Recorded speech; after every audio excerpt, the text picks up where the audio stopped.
the Global Energy Leaders Podcast, episode 15.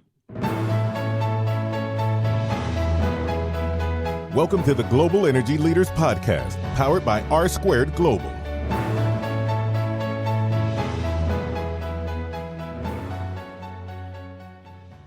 Welcome to another edition of the Global Energy Leaders Podcast. As always, I'm your host, Ryan Ray. It is so good to have you today. And today we have on Gregory Zuckerman talking about his book, The Frackers. If you want a chance to win this amazing book, all you have to do is leave a written review in iTunes. It is the book we're giving away this month, and it is fantastic. We do not cover 1% of the material in here. It is also available on Audible if you like to listen to books, so you can check it out there. Guys, I'm not going to talk anymore. I'm going to get out the way. Let's get to the interview with Gregory Zuckerman. Greg, it's good to finally get to sit down and talk to you. How are you doing today? Doing well, thank you. Well, thank you so much for coming on. And I'm kind of like a little kid here talking about this book today because I found your book and I was just enthralled with this story that you told, because for me and for a lot of the audience, they were a part of this story, but not necessarily at the level that you wrote it at, but we were in the story kind of unknown to ourselves of what's going on, and there's all these moving parts. And the book we're talking about today is The Frackers with author Gregory Zuckerman. So tell us why you wrote the book and what was kind of the inspiration to get you going on this project. Sure, and great to be here. So I'm a lover of business stories, and when I looked at what had transpired in this country, where we went from a nation that was really scared about our future. We were worried about importing both crude and natural gas, and from people that we didn't really like so much, and that wasn't going to change anytime soon. And again, we were nervous as a nation, and how that's changed to the point where we're exporting both crude and natural gas. It just seemed like the most important business story out there. But to my mind, it hadn't been told. The story hadn't been told how it happened and who the people were behind it. And that's what I tried to do, try to set out to figure out who's responsible, who are the pioneers. So I tried to tell that story. Well, and you did. You did a great job, and you did a good job of kind of predating what we would understand as the shale revolution and then working us into that story. And you tell it from a bunch of different levels. You get the CEOs like Aubrey Mcclendon, and you get people who just work in the industry. Was it hard to kind of track down all the players? What was the research amount time that you had to do to just put all these narratives together? Before I address that, let me address your earlier point. That is sort of what I tried to do, combine both, not just write about the stars, the CEOs, but in some ways the book was a tribute to the average guy in the business. I don't mean average in a disparaging way, but, you know, I was so impressed as I traveled the country, meeting the engineer and geologists at these companies and the hardworking, innovative folk who you just kind of happen to work in the business. You know, I'm not from the business. I'm just a business writer. And when I met these people, I was really just so impressed, because we as a nation get criticized left and right for not innovating anymore. And it's just such a kind of bi-coastal perspective. You know, I work in New York and spend time in California, and yeah, those people maybe are kind of down about our future, but you got to get out to places like Oklahoma and Louisiana and parts of Texas, where you see this revolution is the result of American creativity and innovation. And anyway, part of the book is really kind of written as a tribute to those kinds of people, the innovators. And that's the thing. I cover business, and often in the world of business, like Wall Street, you come up with some creative trade or strategy, you get paid, you get a lot of money. Whereas that's the thing that struck me when the people who were working for George Mitchell back in the day, who created this shale revolution, they proved how to get remarkable amounts of natural gas from shale. They didn't get paid so much. So in some ways, I'm hoping that the book gives them the credit they deserve. Right, and I find that fascinating as well, because one of the things you see, and I'm not familiar with Mitchell's company like I was some of the others, is that each company kind of has its own structure on how they pay their CEOs and their support staff and all this stuff, and so you have a wide range of pay structures. I was a little caught off guard by that, but the other thing that caught me off guard was, it wasn't just Mitchell. It seemed like there was a few other people who were trying to develop this technology, but it was really kind of, I don't know, would you call it a lucky mishap that kind of pushed forward the technology? How would you describe what happens there when you talk about the fracking fluid? Yeah, you need in life, and the older I get, the more I realize it. You need hard work and ingenuity, creativity, but you also need some good luck, good fortune. So that is exactly what happened. The group working for George Mitchell back in the day, this is sort of the late 90s, they were having frustrations and weren't making much progress. And then lo and behold, their contractor used way too much water one day in the mix. Back then, they weren't using as much water in the fracking mix. It was more of this foam, expensive foam, and all the contractors wanted to keep selling this expensive foam. And Nick Steinsberger, who was in charge of the Mitchell operation at the time, saw that they got more gas from the well than they'd expected the one day when they used mostly water, and they took it from there. And they get credit; they innovated on top of that. But yeah, you need some good luck on top of some smarts too in life. Okay, so I want to transition a little bit here to the CEO level now, and let's talk about Aubrey Mcclendon. He is maybe one of the most controversial CEOs in the energy industry in the last decade. Obviously, he passed away recently, and so his notoriety has kind of fallen off the map with that. But during that time period, he was literally everywhere you can imagine. What was it like going through the process of researching Aubrey? And he's really, if you study him, at least from my experience, there's a lot of varying opinions on what people thought of him during his rise to fame. Yeah, and that gets back to the earlier question, which I failed to answer. So some of the CEOs were more eager to talk than others.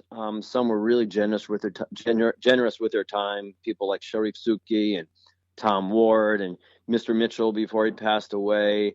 I sat down with him and spent a lot of time. And again, guys like Tom Ward brought me out to their hometown, and we spent a lot of time together. But others were a little more wary, including Aubrey. And for good reason. Aubrey had been burned by the press often. I don't mean that the press was they were critical, but and they had reason to be critical of Aubrey. So he was wary of the press. So he was among those who, at least early on, really did not want to help with the book. He came around later, so I was lucky enough to communicate with him and met him once, and then we went back and forth a little bit.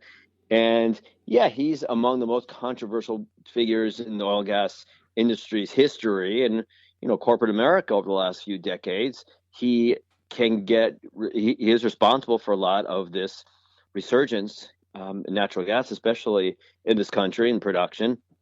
But he also let his shareholders down, let his debt holders down time and time again, made aggressive moves that really did not pay off. And what I kept coming back to, and it's not just with Aubrey, it's with a lot of the pioneers of the industry and the shale revolution, is that they themselves personally didn't realize the kind of gains that they could have or that they had at one point. I mean, Aubrey was worth about $3 billion at one point, but he kind of blew it. And other people did too. So we as citizens benefit. Natural gas prices are that much lower than they would otherwise be. And relative to the rest of the world, they're cheaper. And we were able to do things like with crude, boycott the Iranian oil, and prices have come down there too. So we've all benefited. But those who were the pioneers, the architects of the revolution, sometimes didn't benefit as much as you would have expected. One of the things I found interesting was, so I've worked in the Haynesville and the Eagle Ford and the Bakken and the Permian, worked in all these different plays. And I remember when the Haynesville was going, the Eagle Ford really wasn't talked about. And you talk about kind of what's going on there with EOG and how they were kind of the forerunners into seeing this transition from shale gas into kind of more of a liquids-based play. And they moved to the Eagle Ford. And one of the questions I've always had is, we have these good statistics, the reports on where storage is and where is it going and where the trends for.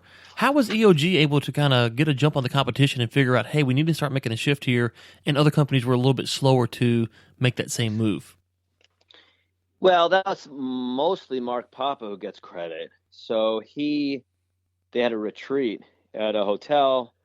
I think it was in 2007 or 2008. I forget. It's in my book, but I have to open it up and check it out. But basically, they were all congratulating and high-fiving each other, and they're producing all this natural gas, and things looked good. And Papa said, well, hold on a second here. If we're getting so much more gas and it's becoming easier for us to produce so much more in shale, don't you think our competitors are also going to find it much easier? And if that's the case, then it's going to crush prices at some point. We're in trouble, guys. So we shouldn't be celebrating. We've got to figure out what to do. And they turned on a dime and started leasing up in the Eagle Ford and elsewhere oil, targeting crude with the idea that crude is more unlikely to collapse in price. Now, it eventually did, obviously, but not for a while. And yeah, to their credit, they moved quickly, and you kind of need to be a smaller company to do that, a little bit under the radar screen. So they started leasing left and right. So they get a lot of credit for that. Our guest today is Gregory Zuckerman, talking about his book, The Frackers. And Gregory, one more question about a CEO, and then I want to kind of transition just a few more. We'll let you get out of here. Harold Hamm, he's been in the news a lot, and one of the things that you put forward in the book that I found, quite appropriate right now with the new Trump administration is he was kind of the leader to stop the Keystone Pipeline, or at least was part of that group to stop it. And so I've heard a lot of discussion saying, hey, these old guys, they're not politicians, they're businessmen, they're getting in here, and they're going to really kind of change the way that policy is done because they're businessmen. And I always kind of thought, well, these high-level CEOs, they're just as much political in some sense as they are business because of what they have to do. And it seems that Hamm was kind of involved with the politics maybe a little bit more than people thought beforehand. Yeah, he's an interesting guy, very interesting guy. Harold came from nothing, dirt poor, created a company and found so much in the Bakken. He at one point was worth about $16-17 billion, come down a little bit, but he's still among the wealthiest guys in the business. He was not happy with the book, was pretty disparaging of me afterwards, and downright rude. But I don't blame him. It's okay. He's a little sensitive because basically the book tells a lot of personal stories. They're all accurate, but he came to me. I give him credit. He really came from nothing, wasn't educated, and built an empire. And he found that kind of insulting that I talked about how little he had before and how he didn't have the education. But on the contrary, I found that more impressive. But okay, that's okay. But as you suggest, you have to be involved in politics when you're a CEO. And early on, he did fight Keystone because he thought it would bring in Canadian crude that would compete with Continental's crude from the Bakken. He did change, though, and he came around when they rerouted it and tweaked it a little bit. So, yeah, he became more of a backer. But and obviously now he's also a backer. He's been a big backer of Donald Trump, partly because he just loathed Obama. I always find it really ironic that the oil and gas people, not all of them, but a lot of the guys in the oil and gas business just despised Obama and the Democrats, even though this resurgence happened during their administration. Obviously, they don't get credit. The Obama administration didn't do anything to deserve any credit for the renaissance in our American fields, but they also didn't stop it. That's for sure. So I guess Harold would say, well, yeah, we could have produced that much more on public lands and elsewhere, but I don't know. It's not like we haven't had this historic, remarkable renaissance in America despite Obama. Anyway, Harold, yes, not a fan of Democrats or Obama, and got behind Donald Trump and has his ear to this day. Okay, so I want to kind of talk about one other thing in the book, and that was you weave together a lot of success stories, and you weave together a lot of failures as well, and it's one beautiful narrative that you tell. What was it like interviewing these people who they went through this experience, and you got guys who are making millions or billions of dollars, and then there's some other folks who they lost it all, everything. They went all in, and it just didn't pan out by a matter of months maybe for some, or some just didn't have quite the money, or just different factors, but it didn't work out. What was that like going through that part of the book process? Well, I think we can all relate to that.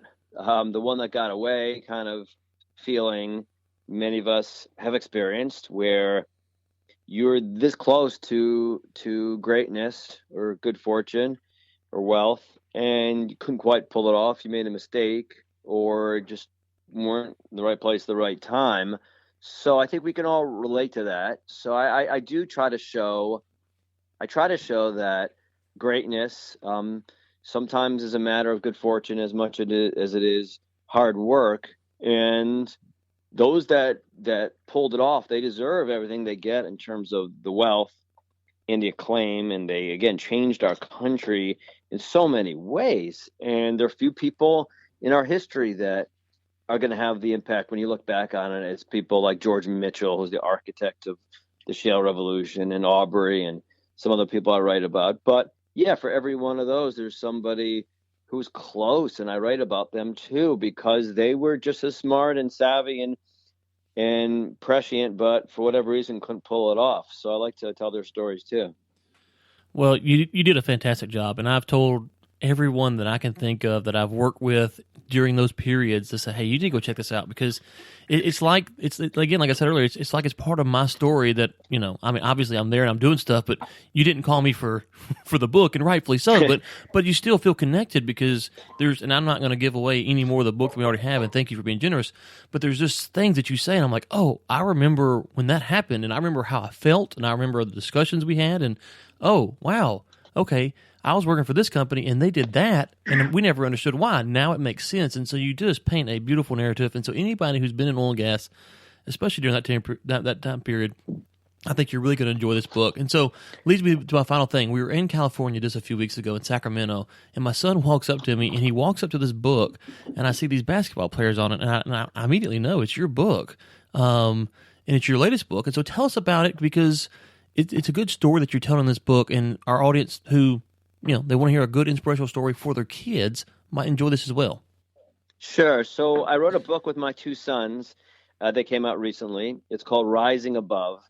And what we tried to do is talk to stars, basketball, baseball, soccer, a whole bunch of different sports, tennis, and talk about and ask them how they overcame different setbacks in life. And I'm a big fan of characters, so I wrote the Frackers because there are remarkable people in the oil and gas business that I thought pulled off something really amazing, and I wanted to tell their story. But I'm a fan of other kinds of characters too, including some of these stars who it's really amazing what they've overcome. So we write about everything from physical differences, physical abuse, racism, poverty, all kinds of things that I'm not sure I frankly could have overcome, and yet these people did. So I thought for young people, it would be both inspirational and entertaining, but also maybe tell some stories that can give us some help as parents in terms of teaching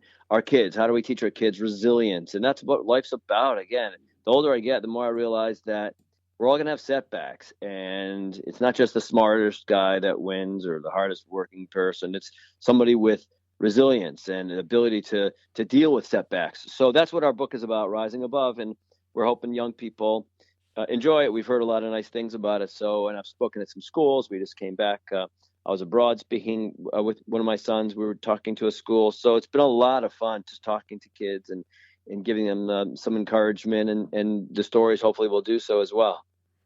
Okay, great. And we're going to link to your book, The Frackers and Rising Above, in the show notes. And we're going to link to the Wall Street Journal, where people can find you there as well. Thank you so much for coming on. Again, the book for me, it was just amazing. And so I can't speak highly enough of it. And we hope that everyone who's been in the oil and gas business, picks up a copy and reads this thing. It was so good. Thank you for your time. You've been very gracious, and we appreciate it. And we look to have you on again in the future.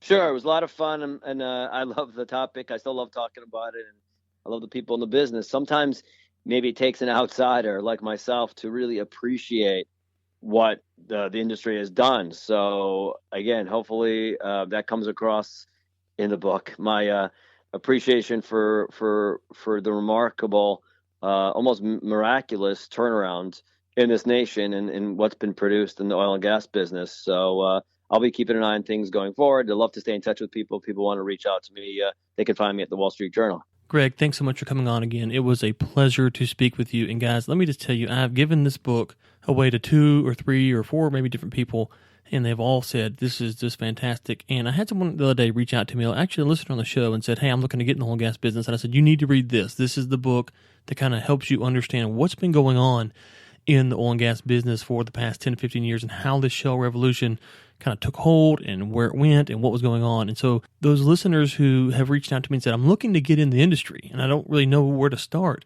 this book will put you on a playing field that a lot of people don't understand, because some of the information he gives in here, I'm going to give you one example. Aubrey Mcclendon, when we were working with Chesapeake many years ago, got a huge bonus, like $75 million bonus. And I remember there's a lot of questions in the newspaper and internally about why he got that bonus. And so I read the book and I went back to people who worked for Chesapeake at the time. And I said, hey, do you know why he got that bonus? And they said, no, we have no idea. We never really understood it. I said, you got to read the book. It's in there. He talks about it. And so there's a lot of things that goes through and explains what was going on during that time period when the shale revolution took off and what happened moving forward, and how EOG transitioned from the Haynesville to the Eagle Ford, and like we talked about, and all kinds of stuff.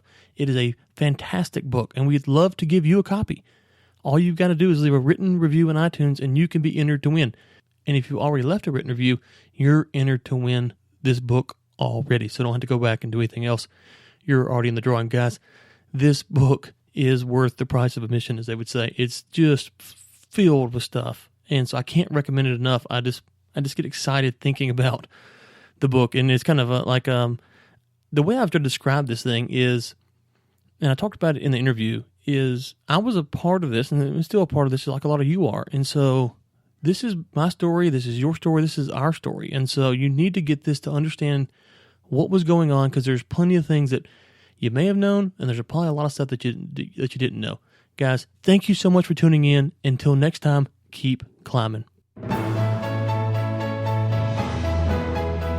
Thanks for listening to the Global Energy Leaders Podcast, powered by R Squared Global.